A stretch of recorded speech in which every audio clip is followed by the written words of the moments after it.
ఒక పార్టీ మొత్తం అసెంబ్లీని బహిష్కరించడం నా రాజకీయ జీవితంలో చూడలేదని చంద్రబాబు నిన్న వ్యాఖ్యానించారు.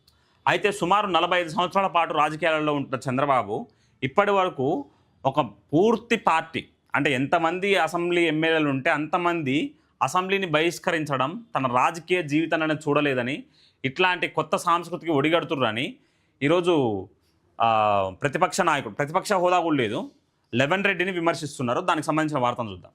శాసనసభ సమావేశాలను బహిష్కరించాలని నిర్ణయించిన వైసీపీ అధినేత జగన్పై ముఖ్యమంత్రి నారా చంద్రబాబు నాయుడు తీవ్రస్థాయిలో విమర్శలు గుప్పించారు. అమరావతిలో మీడియా ప్రతినిధులతో నిర్వహించిన చిట్చాట్లో మాట్లాడిన సీఎం ఒక పార్టీ మొత్తం అసెంబ్లీని బహిష్కరించడం తన సుదీర్ఘ రాజకీయ జీవితంలోనే ఎన్నడూ చూడలేదని ఆవేదన వ్యక్తం చేశారు.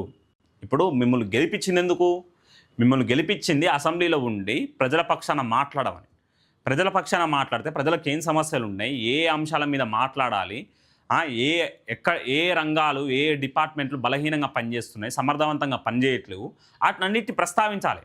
ప్రజా సమస్యల మీద పోరాటం చేయాలి. దానితో పాటు అసెంబ్లీకి పోయి తీర్మానాలు చేసేటప్పుడు కొన్ని సలహాలు ఇవ్వాలి.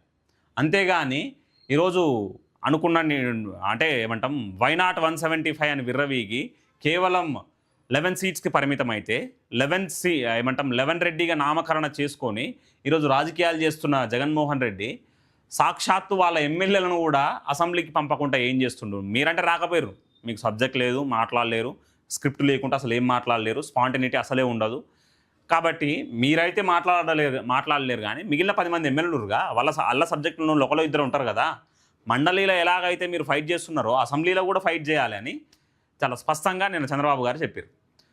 ప్రజా సమస్యలపై అసెంబ్లీ వేదికగా చర్చిస్తేనే వాటికి సరైన గుర్తింపు, విలువ ఉంటాయని, సభకు హాజరు కాకుండా బయట ఎంత మాట్లాడినా ప్రాధాన్యత ఉండదని తెలిపారు. గతంలో తాను సవాలు చేసి అసెంబ్లీ నుంచి బయటకు వచ్చినప్పటికీ తమ పార్టీ ఎమ్మెల్యేలు మాత్రం చివరి వరకు సభలోనే ఉంటూ ప్రజా సమస్యలపై పోరాడారని గుర్తు చేశారు. చంద్రబాబు గారి సతీమణిని వ్యక్తిగతంగా విమర్శించినప్పుడు చంద్రబాబు గారు ప్రతిజ్ఞ చేసి అసెంబ్లీ నుంచి ముఖ్యమంత్రి అయిన తర్వాతనే అసెంబ్లీలో అడుగు పెడతా అని 2022లో చెప్పి బయటికి రావడం జరిగింది.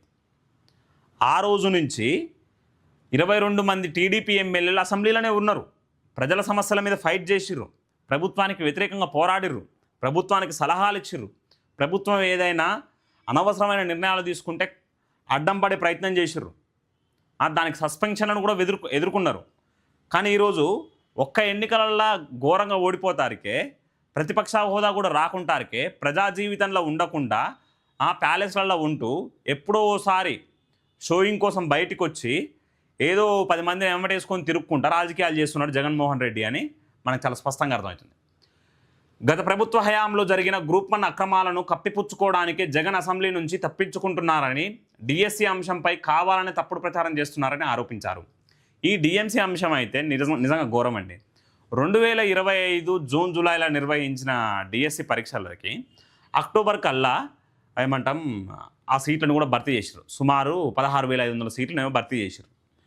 కానీ కాక్రోచ్ జనతా పార్టీ చేపట్టిన నిరసనలు అయ్యో విజయవంతం సాధించినాయని, ఆంధ్రప్రదేశ్లో ప్రభుత్వాన్ని ఇరకాటంలో పెట్టాలని, ఆ బొద్దింకలతోటి కలిసి రాజకీయాలు చేయాలని, డిఎస్సిని వ్యతిరేకించి డిఎస్సిలో అయ్యో అవకతవకలు జరిగినాయని తప్పుడు ప్రచారం చేసే కార్యక్రమాన్ని నెత్తిన పెట్టుకుంటూ లెవెన్ మోహన్ రెడ్డి వైసీపీ హయాంలో కోతపెట్టిన బీసీ రిజర్వేషన్లను తమ ప్రభుత్వం తిరిగి పునరుద్ధరించిందని, ఈ నిర్ణయాన్ని రాష్ట్ర వ్యాప్తంగా అన్ని వర్గాలు స్వాగతిస్తుంటే జగన్ ఇంకా బురద జల్లడం హాస్యాస్పదమని ఎద్దేవా చేశారు.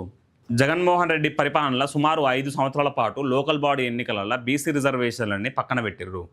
అయితే చంద్రబాబు అధికారంలోకి రాగానే ఈరోజు సెప్టెంబర్లోనో అక్టోబర్లోనో లోకల్ బాడీ ఎలక్షన్లకు పోయే ఉద్దేశం ఉంది కాబట్టి రూరల్ పంచాయతీ ఎన్నికలల్లో 34% రిజర్వేషన్లు, మున్సిపాలిటీ ఎన్నికలలో 33.33% రిజర్వేషన్లను కేటాయించి ఎన్నికలకు పోవాలని బీసీ సామాజిక వర్గం కోసం, బీసీల అభ్యున్నతి కోసం, బీసీల రాజకీయ అభ్యున్నతి కోసం పనిచేయాలని నిర్ణయించుకొని ఈరోజు ఎన్డీఏ ప్రభుత్వం మంచి నిర్ణయం తీసుకుంటే దానికి ఇంకా ఈ లెవెన్ మోహన్ రెడ్డి బురద జల్లడం మాత్రం మానుకోవట్లేడని నిన్న తీవ్ర స్థాయిలో విరుచుకుపడ్డారు చంద్రబాబు నాయుడు గారు. సో ఇంతటితోటి లైవ్ వార్తలను ముగిద్దాం. మళ్ళీ రేపు మీ ముందుకు వస్తా. జై హింద్.